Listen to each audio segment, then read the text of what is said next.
comment intégrer la spiritualité dans votre vie de tous les jours? Qu'est-ce que cela signifie réellement au quotidien?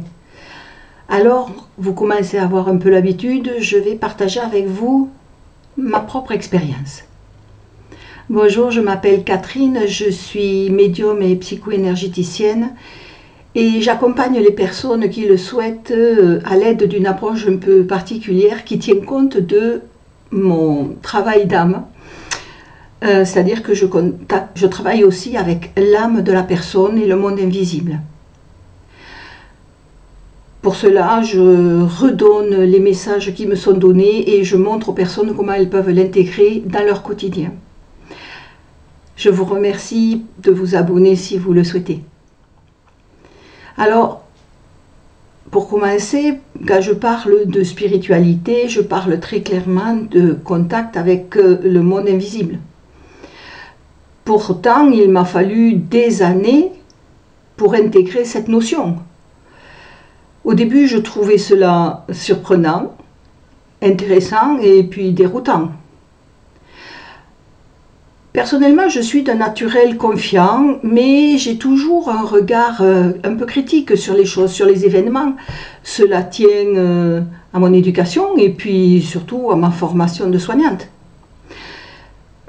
Très honnêtement, j'ai mis du temps à comprendre cette notion de réincarnation. J'en ai lu des livres sur les bouddhistes. Puis, au fil des années, des images, des personnes que je connaissais et d'autres pas, me sont apparues spontanément. Mais alors, que devais-je comprendre? Pour moi, je trouve que tout doit avoir un sens. Aujourd'hui, je sais que, même si tout a un sens, je ne le perçois pas toujours. Alors, tout d'abord, je voudrais rappeler ceci, c'est que intégrer la spiritualité dans sa vie, ça reste un choix. Et je vous rappelle un des premiers messages que j'ai reçus, votre choix et votre liberté. Et ceci est valable pour tout. Nous avons toujours le choix. Et puis ce choix, ensuite, doit être suivi d'action dans notre quotidien. Ce n'est pas si simple qu'il y paraît. Alors, j'ai appris que la mort était un passage vers autre chose. Ce n'était plus une question d'approche religieuse. Pour moi, c'est un fait. Ensuite, j'ai compris, grâce aux expériences que j'ai vécues, que tout se sait dans notre monde, parfois, et surtout dans l'autre. Cela a complètement modifié mon regard sur les événements. Je n'attends plus une question d'approche religieuse. Pour moi, c'est un fait. Ensuite, j'ai compris, grâce aux expériences que j'ai vécues, que tout se sait dans notre monde, parfois, et surtout dans l'autre. Cela a complètement modifié mon regard sur les événements.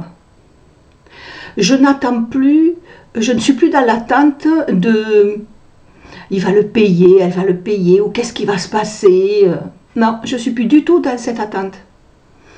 Si une personne dit du mal de quelqu'un ou tient des propos désagréables, que ce soit à l'encontre d'un proche ou à mon encontre, je sais que tôt ou tard, cette personne devra demander pardon. Bon, la réciproque est aussi vraie, n'est-ce pas? Cela m'a permis de mieux comprendre la notion de patience. Maintenant, cette notion de patience, à part si vous me grillez un stop là, mais elle peut être infinie, parce que je sais que c'est qu'une question de temps. Mais je saurai et la personne demandera pardon, ou je devrais demander pardon. Donc personnellement, pour ça, j'ai pris un peu d'avance. J'essaye de voir ce qui se passe. Ensuite, j'ai compris que nous étions tous dans un processus d'apprentissage de l'amour, mais l'amour avec un grand A. Ainsi, même si je réagis à des événements qui me déplaisent, même pour me calmer, je vais essayer d'aller un peu plus loin dans la réflexion et de comprendre qu'est-ce qui a guidé cette personne pour qu'elle agisse ainsi. Vous connaissez ma connexion aux âmes, donc je vais me connecter aux âmes de la personne ou alors à mes amis. Si je ressens quelque chose de désagréable, je vais aller poser la question. Si je sais qu'il y a une réunion quelque part, que je ressens un bouleversement énergétique, je vais demander ce qui se passe. Et cela me permet une meilleure compréhension de ce qui se passe. Je n'ai pas dit acceptation. Il y a quand même une sacrée nuance. J'ai aussi appris que de l'autre côté, il y a plusieurs niveaux. L'autre côté fonctionne comme nous sur un monde hiérarchique, mais nous c'est un système pyramidal et de l'autre côté ça fonctionne par strates. Dès lors que vous faites une compréhension, vous montez de strates. Voilà. Et nous finirons tous au même niveau. Ça fait travailler l'humilité, ce genre de choses, hein, croyez-moi. Ça nous permet d'avoir un état élargi de conscience. J'ai appris, et ça l'a fait chaud à mon cœur, que l'approche que m'avait transmise ma grand-mère était très proche de ce que je comprends aujourd'hui. J'ai compris que la charité n'est pas un vain mot. Je donne et je n'attends rien. Si j'attends, je ne suis pas dans la charité. Et donc si je suis charitable, je le fais par mon cœur. C'est tout. Vous le faites certainement lorsque vous offrez un cadeau à quelqu'un ou lorsque vous rendez un service. Vous n'attendez rien. C'est de la charité, ça. C'est un puissant moteur. Hein.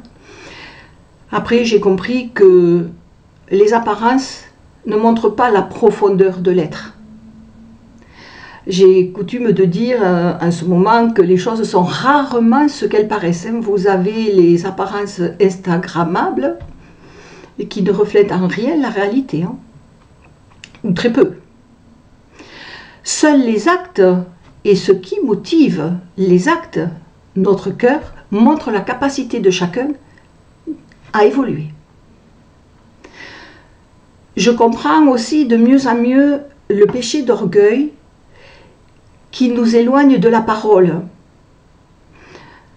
Je rappelle que l'orgueil n'a rien à voir avec la fierté. Vous pouvez être fier de si vous avez réussi quelque chose, si vous l'avez travaillé, si vous l'avez compris, si vous avez aidé, et ça c'est ok. L'orgueil c'est autre chose. L'orgueil, la personne orgueilleuse a besoin de se vanter et quelque part de faire du mal à quelqu'un d'autre pour se mettre en avant. C'est pas du tout la fierté. Mais l'orgueil, ça nous éloigne de la parole. Alors, tout ça, c'est bien joli, c'est facile à dire, ça prend quelques secondes. Croyez-moi, au quotidien, c'est un travail de chaque instant. Parce que même si mon âme a tendance à aimer tout le monde, Catherine a du chemin à faire. Mais dans tout ça, il ne suffit pas de réfléchir et d'ouvrir son cœur, il y a un mais. Et ce mais, ça s'appelle le positionnement. Et pour cela, je vous redonne la parole de mes amis.